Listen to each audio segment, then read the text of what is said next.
ಈಗ ದಿನೇಶ್ ಗುಂಡೂರಾವ್ ವಿಚಾರವನ್ನು ನಾವು ತಗೊಳ್ತೀವಿ. ನೀವು ಕಳೆದ ಒಂದು ಮಳೆಗಾಲದ ಟೈಮ್ನಲ್ಲಿ ನೀವು ಡೆಂಗ್ಯೂ ಯಾವ ಮಟ್ಟಕ್ಕೆ ತಾರಕಕ್ಕೆ ಹೋಯ್ತು ಅಂತ ನೀವು ನೋಡಿದ್ರಿ.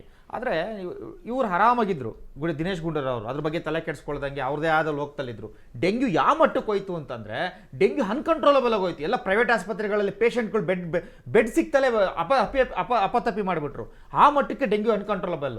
ಬಟ್ ಆದರೆ ಇವತ್ತು ಅಷ್ಟೇ ಬಾಣಂತಿಯರ ಸಾವನ್ನಲ್ಲೂ ಸಹ ಎಲ್ಲೋ ಒಂದು ಕಡೆ ಈಗ ಇವ್ರೇನೋ ಹೇಳ್ತಾ ಇರ್ಬೋದು, ಬಟ್ ಆದರೆ ಇವರು ಗ್ಲೂಕೋಸ್ ವಿಚಾರ ಹೇಳ್ತಾ ಇದ್ದಾರೆ. ಸೊ ಆದರೆ ಇವತ್ತು ಬಾಣಂತಿಯರ ಸಾವು ಇದೆಯಲ್ಲ, ಇದು ನಿಜವಾಗ್ಲೂ ಸಹ ಅಲ್ಲಿ ಏನಾಗಿದೆ ಅಂತ ಹೇಳಿ ತನಿಖೆ ಆಗಬೇಕು. ಯಾರು ತಪ್ಪಾಡಿದರೋ ಅವನು ಯಾರೇ ಆಗಿರಲಿ, ಸರ್ಕಾರಿ ಅಧಿಕಾರಿ ಆಗಿರಲಿ. ಬಾಣಂತಿಯರ ವಿಚಾರ ಯಾಕೆ ಬಂತು ಅಂತಂದ್ರೆ ಸರ್ಕಾರಿ ಅಧಿಕಾರಿಗಳು ಪ್ರತಿಪಕ್ಷಗಳ ಜವಾಬ್ದಾರಿ ಕಡಿಮೆ ಆದಾಗ ಸರ್ಕಾರಗಳು ಅದನ್ನ ಏನಾದ್ರೂ ಸ್ವಲ್ಪ ಕಡಿಮೆ ಗೌಣ ಮಾಡಿದಾಗ ನೋಡಿ ಸರ್, ಬಾಣಂತಿಯರ ವಿಚಾರವಾಗಿ ನಾವು ಬಾಣಂತಿಯರ ಸಾವಿನ ವಿಚಾರವಾಗಿ ಪ್ರತಿನಿತ್ಯ ಹೋರಾಟ ಮಾಡ್ತಾ ಇದೀವಿ ನಾವು. ಸರ್ ನೀವು ಒಂದ್ ತಿಳ್ಕೊಂಬಿಡಿ, ಯತ್ನಾಳ್ ಏನೋ ಅಲ್ಲಿ ಅವ್ರಿಗೆ ಒಂದು ವೈಮನಸ್ಸಾಗಿದೆ, ಅವರು ಪಕ್ಷದ ವಿರುದ್ಧ ಮಾತಾಡ್ತಾ ಇದ್ದಾರೆ ಅಂತೇಳಿ ನಮ್ಮ ಹೋರಾಟವನ್ನ ನಿಲ್ಲಿಸ್ತಕ್ಕಂಥ ಮಾತೇ ಇಲ್ಲ. ಅವ್ರು ಮಾಡ್ತಾ ಇರ್ತಕ್ಕಂಥ ತಪ್ಪುಗಳು, ಅವ್ರು ಮಾಡ್ತಾ ಇರ್ತಕ್ಕಂಥ ಭ್ರಷ್ಟಾಚಾರಗಳನ್ನ ಎತ್ತು ತೋರಿಸ್ತಕ್ಕಂಥದ್ದು ನಮ್ಮ ಕರ್ತವ್ಯ. ಅದನ್ನ ಪ್ರತಿನಿತ್ಯ ಮಾಡ್ತಾ ಇದೀವಿ. ಯತ್ನಾಳ್ ಒಬ್ಬರೇ ಪಕ್ಷ ಅಲ್ಲ, ಕೋಟ್ಯಾಂತರ ಲಕ್ಷಾಂತರ ಜನ ಕರ್ನಾಟಕದಲ್ಲಿ ಬಿಜೆಪಿ ನೋಡಿ, ಅದಕ್ಕೆ ಗೊತ್ತಿದೆ. ಅದಕ್ಕೆ ಅದು ಹೈಕಮಾಂಡ್ ಇದೆ, ಈ ಪಾಠ ಕಲಿಸ್ತಾರೆ, ಕಲಿಸ್ತಾರೆ. ಇನ್ನು 15 ದಿವಸದಲ್ಲಿ ಏನ್ ಮಾಡ್ಬೇಕು ಅದನ್ನ ಮಾಡುತ್ತೆ ಹೈಕಮಾಂಡ್. ಸರ್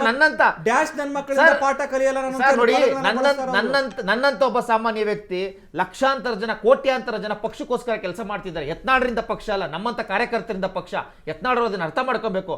ಸಾವಿರಾರು ಜನ ಮನೆ ಮಠ ಬಿಟ್ಟು ಬಂದು ಇಲ್ಲಿ ಕೆಲಸ ಮಾಡ್ತಿರ್ತಾರೆ. ಬಟ್ ಇವ್ರು ಬಂದ್ಬಿಟ್ಟು ಬಾಯಿ ಬಂದಾಗ ಮಾತಾಡಿದ್ರೆ ಯಾರು ಕೇಳಕ್ ರೆಡಿ ಇಲ್ಲ. ಒಂದು ಹಂತದವರೆಗೂ ಕೇಳ್ತಾರೆ, ಎಲ್ಲಿವರೆಗೂ ಕೇಳ್ತಾರೆ, ಒಂದು ಹಂತದವರೆಗೂ ಕೇಳ್ತಾರೆ. ಅದರಿಂದ ದಯಮಾಡಿ ಅವರು ಅದನ್ನ ಸರಿ ಮಾಡ್ತಕ್ಕಂಥ ಕೆಲಸವನ್ನ ನಮ್ಮ ಹೈಕಮಾಂಡ್ ಈಗ ಡೆಲ್ಲಿಗೆ ಹೋಗಿದ್ದಾರೆ. ಇನ್ನು ಕೆಲವೇ ದಿನಗಳಲ್ಲಿ 4 ರಿಂದ 5 ದಿನದಲ್ಲೇ ಇದು ಸರಿ ಆಗ್ತಕ್ಕಂಥದ್ದು. ಡಿಸೆಂಬರ್ 10ನೇ ತಾರೀಕು ಒಳಗಡೆ ನಮ್ಮ ಎಲ್ಲ ಒಂದು ಏನೇನಿದೆಯೋ ಅವೆಲ್ಲ ಸಾಲ್ವ್ ಆಗುತ್ತೆ. ಸಮಸ್ಯೆ ಏನ್ ಗೊತ್ತಾ ದಿಲೀಪ್ ಅವರೇ, ಈಗ ಯಾವಗಲ್ ಅವರೇ, ಈಗ ಅವರು ಯತ್ನಾಳ್ ಅಂತ ಹೇಳ್ತಿದ್ದಾರೆ. ಯತ್ನಾಳ ಹಿಂದೆ ಅರವಿಂದ ಲಿಂಬಾವಳಿ ಇದ್ದಾರೆ,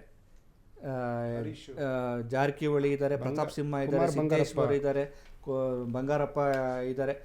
ಇವರು ಒಂದು ಟೀಮ್ ಆದರೆ ಇನ್ನು ನೇರವಾಗಿ ಗುರುತಿಸಿಕೊಳ್ಳದೆ ತೆರೆಮರೆಯಲ್ಲಿ ಆಟ ಮಾಡುವಂತ ಏನು ಸಂತೋಷ ಪಡುವಂತ ಜನರು ಇದ್ದಾರೆ. ಅಲ್ಲಲ್ಲ, ಈ ಬಣನೆ ಹೇಳ್ತಾ ಇದ್ದೀರಿ, ಕಾಂಗ್ರೆಸ್ ಬಣನು ಸ್ವಲ್ಪ ಹೇಳ್ಬೇಕಲ್ವಾ?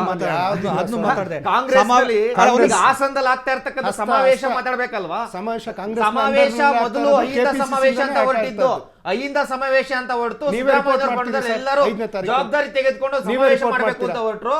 ಅದಾದ್ಮೇಲೆ ಡಿ ಕೆ ಸುರೇಶ್ ಅವರು ಡೈರೆಕ್ಟ್ ಅದಕ್ಕೊಂದು ಪಂಚ್ ಕೊಟ್ರು, ಇದು ಕಾಂಗ್ರೆಸ್ ಸಮಾವೇಶ ಇದು ಅಂತ ಹೇಳಿ. ಇದು ಯಾರಿಗೆ ಪಂಚ್ ಕೊಡ್ತಾ ಇದ್ದಾರೆ ಅಂತಕ್ಕಂಥದ್ದು ಇಡೀ ರಾಜ್ಯಕ್ಕೆ ಗೊತ್ತಿದೆ. ಸೊ ಇವರಲ್ಲೂ ಬಣ ರಾಜಕೀಯ ಇದೆ. ಬಣ ರಾಜಕೀಯ ಸಣ್ಣ ಪುಟ್ಟ ಬಣ ರಾಜಕೀಯ, ಇಲ್ಲಿ ದೊಡ್ಡ ಬಾಂಬ್ ಇದೆ. ಇದೇ ಸಣ್ಣ ಬಾಂಬ್ ಇರ್ಬೋದು, ಯತ್ನಾಳ್ ಅಂತೂ ಸಣ್ಣ ಬಾಂಬ್ ಹೇಳ್ತಾ ಇದ್ದೀರಿ, ಇಲ್ಲಿ ದೊಡ್ಡ ಬಾಂಬ್ ಇದೆ. ಅದನ್ನು ನಾವು ಮಾತಾಡ್ಬೇಕಾಗುತ್ತೆ.